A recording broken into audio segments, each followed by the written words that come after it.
বর্ষাকাল আমাদের দেশে খুব পরিচিত একটা সময়, প্রচুর পানি থাকে, বৃষ্টি হয়, পানি জমেও যায়, ভেজা ভেজা ভাব থাকে। সব মিলিয়ে কি কি অসুখ হতে পারে এই সময়? বর্ষাকাল মানে তো বৃষ্টি হবে জুন জুলাই, এইটা আমরা মনসুন পিরিয়ড বলে থাকি। এখন এই পানি কন্টামিনেটেড ওয়াটার বা জীবাণুবাহিত পানি গ্রহণ করার পরে বিভিন্ন ধরনের রোগ হতে পারে।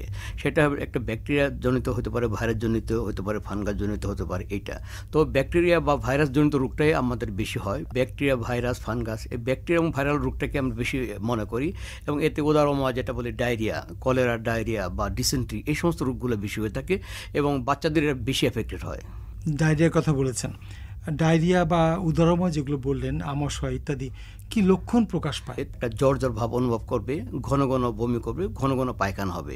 এই পায়খানাটা এমন হয় যে এটা সেমি সলিডও বলি না, যে কিছু পায়খানা কিছু পানি, তা না, একবারে পানি যেমন একটা সুইচ দিয়ে পানি বা পাইপ দিয়ে পানি দিলে যেরকম পানি, ওইরকম পরিষ্কার পানির মতো হয়। ওই পানিটা আমরা পানি বলতেছি, কিন্তু আসলে সেটা কিন্তু শুধু পানি না, এর ভিতর বিভিন্ন ধরনের লবণ আছে, সোডিয়াম, পটাশিয়াম, ক্লোরাইড এবং গ্লুকোজ। যেটা এটা কিন্তু লস হয়, তখন আমাদের বডিতে বিভিন্ন ধরনের অ্যাডভার্স সিচুয়েশন সৃষ্টি হয়, যেটা আমাদের প্রতিকূল অবস্থা, যেটা আমরা বলি যে হাইপোনাট্রিমিয়া, হাইপোগ্লাইসেমিয়া, ইলেকট্রোলাইট ইমব্যালেন্স, এই সমস্ত কথা বলে থাকি। পানি শূন্যতা দেখা দেয়, ডিহাইড্রেশন যেটা বলি, হ্যাঁ, আমাদের ব্লাড প্রেশার ফল করে, পালস প্রেশার বেড়ে যায়।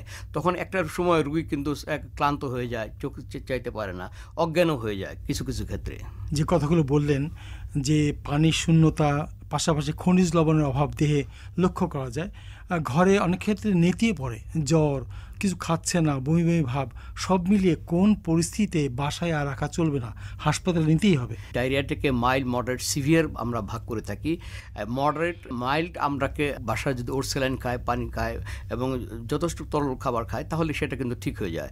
কিন্তু মডারেট টু সিভিয়ার, অর্থাৎ মধ্যম থেকে গুরুতর যে পর্যায়টা রয়েছে, এটা যদি 6 থেকে 10 বার বেশি পায়খানা করে এবং প্রতিবারে যদি 200 ml বা 1 গ্লাসের উপরে পায়খানা হয়, তাহলে এটা আমরা মডারেট টু সিভিয়ার আমরা বলে থাকি। এই ক্ষেত্রে এই পেশেন্টগুলো যখন আমরা পালস পরীক্ষা করবো, পালসটা বেড়ে যাবে, প্রেশারটা ফল করবে, প্রেশারটা কমে যাবে, এই রোগীগুলোকে আর বাসায় ট্রিটমেন্ট দেওয়া যাবে না। যেহেতু তারা বমি নিয়ে প্রেজেন্ট করে, আমরা বমির ওষুধ দিলেও হবে না, খাওয়ালেও হবে না, আমাদেরকে আইভি স্যালাইন বা শিরায় আমাদেরকে স্যালাইন দিতে হবে। এই জন্য হাসপাতালে ভর্তি করতে হবে, এবং আইভি স্যালাইনটাও আমাদেরকে ঠিক সায়েন্টিফিক ওয়েতেই ক্যালকুলেট করেই দিতে হবে যে তার কতটুকু। আমরা এখানে একটু বলতে চাই সাধারণ শ্রোতাদের জন্য, সেটা হলো যে একটা হলো যে একটা ডায়রিয়া হওয়ার পর সাথে সাথে আমাদের কাছে পেশেন্ট আসে না।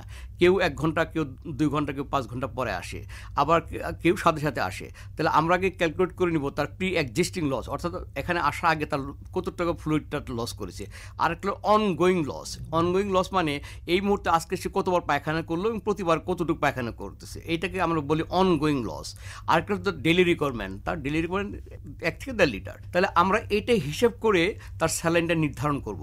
কলার হলে আমরা কিছু কলার স্যালাইন দিব, রিঙ্গাল ল্যাকটেট আছে সেটা দিব, আর আমরা নর্মাল স্যালাইন দেবো। কখনোই ডিএ বা ডেস্টেশন অ্যাকোয়া দিব না, কারণ ওখানে শুধু পানি থাকে। আমাদের যেহেতু এই পানিতে আমি আগেই বলেছি সোডিয়াম, পটাশিয়াম, ক্লোরাইড এবং গ্লুকোজ আছে, আমাদেরকে এই মিনারেলসগুলো কন্টেনিং যে ফ্লুইডগুলো সেটাই আমাদের দিতে হবে, এবং যে লসটা হচ্ছে ক্যালকুলেট করে ওই লসটা আমাদের 24 ঘন্টায় প্রতি মিনিটে কত ড্রপ, সেটা আমাদের হিসাব আছে, হিসেব করে আমরা প্রতিস্থাপন করব। আমি এখানে আরেকটু জিনিস যোগ করতে চাই, যে এখন এই ডায়রিয়াটা কেন হলো এটা আমাদের ধরতে হবে। আমরা রক্তে একটা পরীক্ষা করে থাকি যে সিবিসি এবং সিআরপি, আর সাথে এখানে স্টোল বা পায়খানাটা পরীক্ষা, এটা আমরা বলি রুটিন এক্সামিনেশন এবং কালচার সেন্সিটিভিটি। অর্থাৎ এই কালচার সেন্সিটিভিটি করে কোন জীবাণুটার দ্বারা হলো, আমরা ওই জীবাণু এগেনস্টে স্পেসিফিক বা সুনির্দিষ্ট অ্যান্টিবায়োটিক আমরা দিব। কিন্তু এই জন্য আমরা এই পরীক্ষা নিরীক্ষাগুলোও সাথে সাথে পাঠিয়ে দেবো, দিয়ে আমরা ফ্লুইড দিতে থাকবো, এবং এই সময়ের ভিতরে যখন রিপোর্টটা আসবে এই অনুযায়ী আমরা ব্যবস্থা গ্রহণ করবো। এই সময় তার জন্য পথ্য কী হওয়া উচিত? ইম্পর্টেন্ট প্রশ্ন এটা, যে তার পথ্য কী হবে। আমরা সুষম খাবার কথা সবসময় বলে থাকি, যে সুষম খাবার, সুষম খাবারটা কি?